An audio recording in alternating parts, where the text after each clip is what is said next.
자, 그럴 때일수록 전략 잘 잡으셔야 될 것 같습니다. 자, 오늘도 특별한 게스트 한 분 모셨습니다.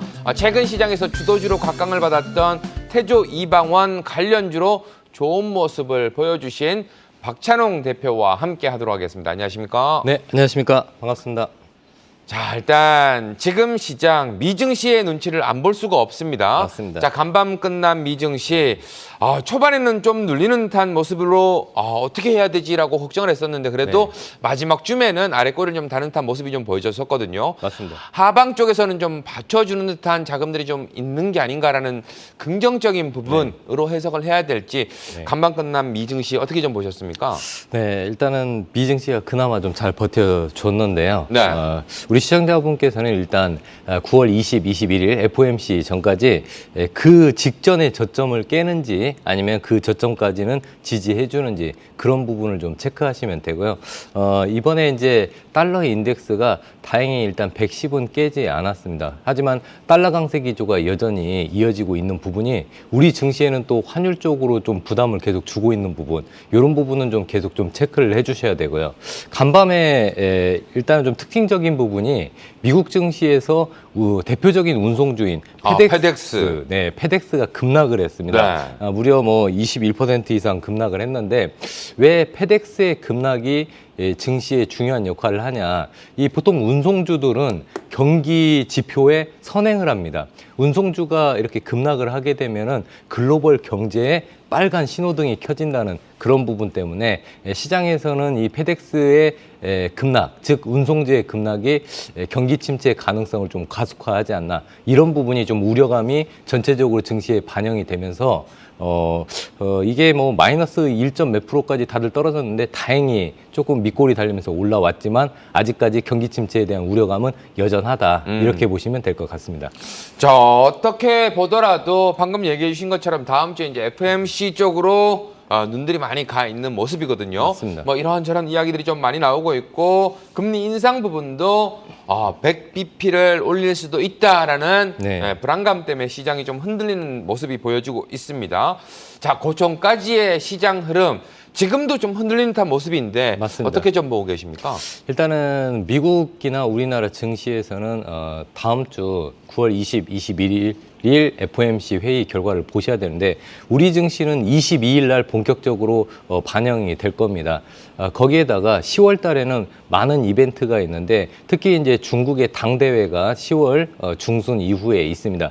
이 중국의 당대회 같은 경우는 제20차 전국 대표자 회의인데 이걸 줄여서 당대회라고 합니다. 여기에서 중국 시진핑 국가주석의 3연임이 결정이 되는데 그 전까지는 글로벌적으로 많은 증시가 좀 변동성이 좀 있지 않을까 이렇게 보고 있고요. 특히 중국도 지금 뭐 위안화 약세에다가 여러 뭐 부동산 경기에다가 안 좋은 부분이 많이 있지만 이번에 이제 그 10월 중순 이후에 당대회 이후에는 다시 한번 제로 코로나에서 경기 부양 쪽으로 전환이 되면서 중국 경제도 다시 반등을 할 것으로 보고 있습니다. 그래서 전반적으로 다음 주 9월 20에서 21일 그리고 10월 중순 요런 정도까지만 이벤트가 끝난다면은 전체적으로 글로벌 증시뿐만 아니라 우리 증시도 본격적으로 반등을 하기 때문에 여기까지는 조금 변동성이 크니까 시청자 여러분께서도 조금 그런 부분은 감안해서 증시를 대응하시면 될 것 같습니다. 네. 자, 일단 최근 시장에서 아무래도 좀 힘든 부분이 있다 보니까 어느 쪽으로 우리가 관심을 좀 가져야 될까 이런 부분들을 많이 고민하게 되시는데요. 최근 이제 뭐 포스코 관련해서 조금 안 좋은 소식이 들리면서 관련된 종목들, 중소형 철강주들의 수혜 느낌이 좀 느껴지고 있습니다. 약한 장에서도 좀 강한 모습을 좀 보여주고 있는데 이쪽 부분 어떻게 좀 보고 계십니까? 좀 더 갈 거라고 보십니까? 자, 일단 지금 글로벌 증시뿐만 아니라 우리 증시에서도 주도주의 변화가 좀 많이 있게 되었는데 하락장에서는 이 태조 이방원 섹터가 인버스가 상승한 것처럼 이 태조 이방원 종목들이 약세장에서 강세 흐름을 보였습니다. 하지만 지금 최근의 흐름은 태조 이방원, 태양광, 조선, 2차전지 그리고 이제 방산, 원자력 이런 쪽이었는데 2차전지 쪽은 여전히 좀 강세 흐름을 보이지만 태양광, 풍력 그리고 방산주들은 조정을 보이고 있습니다. 이 조정 이후에 자금들이 철강주 쪽으로 일시적으로 바닥권에서 유입이 됐는데, 특히 이제 이번에 흰남노 태풍으로 인해서 포항제철, 포스코가 좀 타격을 많이 받았습니다. 고로 2, 3, 4가 일단은 물에 침수가 되면서 타격을 받았고요. 아직까지 복구가 안 된 부분이 많이 있습니다. 특히 아변 쪽과 열연 쪽에서는 복구가 좀 상당히 늦어지면서 철강 생산량이 좀 굉장히 좀 축소될 것으로 좀 영향이 있을 것으로 보면서 이 중소형 철강주들이 또 강세 흐름을 보였고요. 특히 경쟁사 쪽인 현대제철이나 동국제강 쪽이 강세 흐름을 보였습니다. 그런데 이제 중요한 거는 단기적으로 바닥권에서 철강주들이 강하게 치고 올라왔지만 이 흐름이 추가적으로 이어질지 여부, 이게 중요한데, 만약에 저는 이렇게 보고 있습니다. 철강 가격은 중국의 경기하고 연동이 되고 있는데, 지금 10월 중순 전까지, 즉 중국의 당대회 전까지는 제로 코로나 정책이 조금 더 이어질 것으로 보고 있습니다. 왜 그러냐면 시진핑 주석이 지금 강하게 드라이브를 걸고 있는 거는 당대회 전까지 우리는 전 세계적으로 제로 코로나를 성공적으로 정책을 추진하고 있다. 그리고 그 성과가 나오고 있다를 강조하기 위해서 10월 중순 전까지는 이 뭐 각종 부동산 경기나 이런 경기 쪽보다는 제로 코로나이기 때문에 아직도 지금 이렇게 폐쇄되고 있는 도시 봉쇄 정책이 이어지고 있어서 경기 쪽은 10월 중순까지는 좀 주춤하지만 10월 중순 이후에 시진핑 주석의 연임이 확정되고 난 이후에는 부동산 정책을 강력하게 드라이브를 걸 것으로 보고 있습니다. 그러면서 경기를 살려야 되기 때문에 철강 쪽 수요는 10월 중순 이후에는 좀 늘어날 것으로 보고 있기 때문에 철강주들은 지금의 그 포스코 흰남노 사태 이후에 지금 바닥을 확인한 시그널을 보였고, 그 이후에는 점진적으로 철강 섹터가 살아나지 않을까, 그런 부분을 좀 보고 있습니다. 네, 뭐 철강 쪽도 어떻게 보면 이제 경기와 밀접한 관계가 있기 때문에 이 부분도 좀 잘 지켜보자라고 이야기를 해주시는 것 같고요.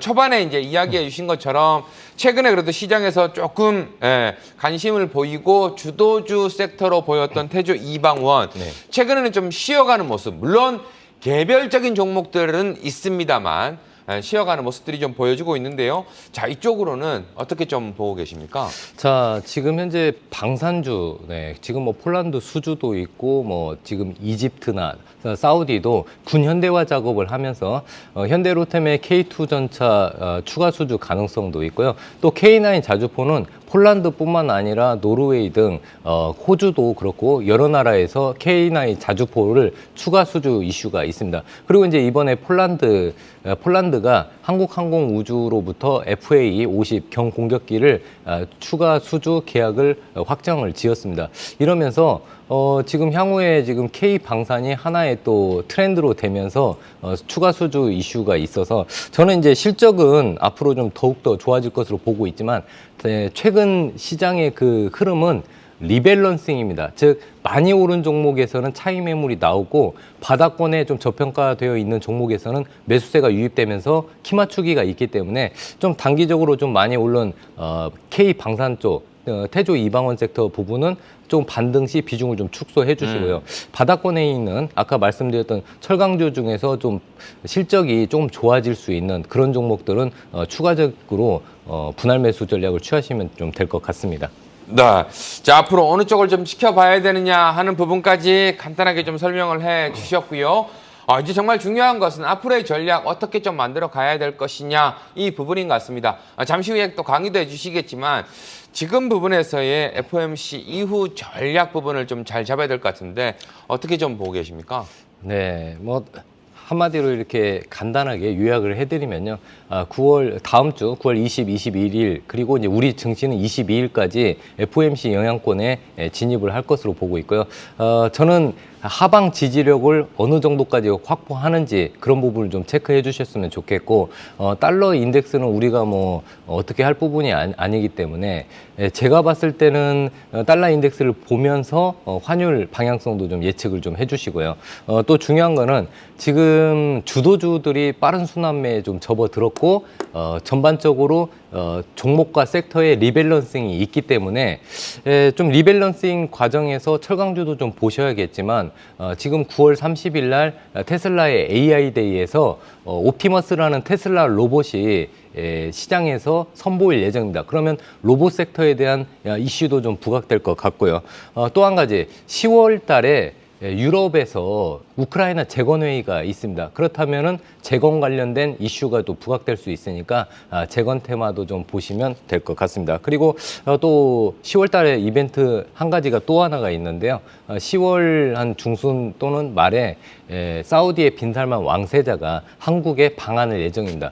그렇다면은 또 지금 사우디가 국가적 프로젝트인 네옴시티 관련돼서 여러 얘기가 나올 가능성이 있기 때문에 네. 네옴시티 관련된 건설 섹터도 좀 관심 있게 좀 보시고요. 또 좀 시간적인 제한이 있어서 저는 이 방송 끝나고 우리 시청자분들께 여러 가지 뭐 시장의 흐름과 또 시장에서 꼭 봐야 될 종목과 섹터 이런 부분을 이 방송 끝나고 1시간 뒤에 공개 방송을 통해서 아주 자세히 분석을 해드리고요. 하락장에서도 수익을 낼 수 있는 그런 매매 기술도 전수해 드릴 테니까요. 네, 많은 관심 부탁드리겠습니다. 네, 잠시 후 강의에서도 전략 부분, 종목 부분 이야기를 해 주실 거니까 마지막까지 함께 해 주시기 바라겠고요. 자, 지금 이 방송 여러분과 함께 만들어가는 방송입니다. 참여할 수 있는 방법 안내해 드리겠습니다.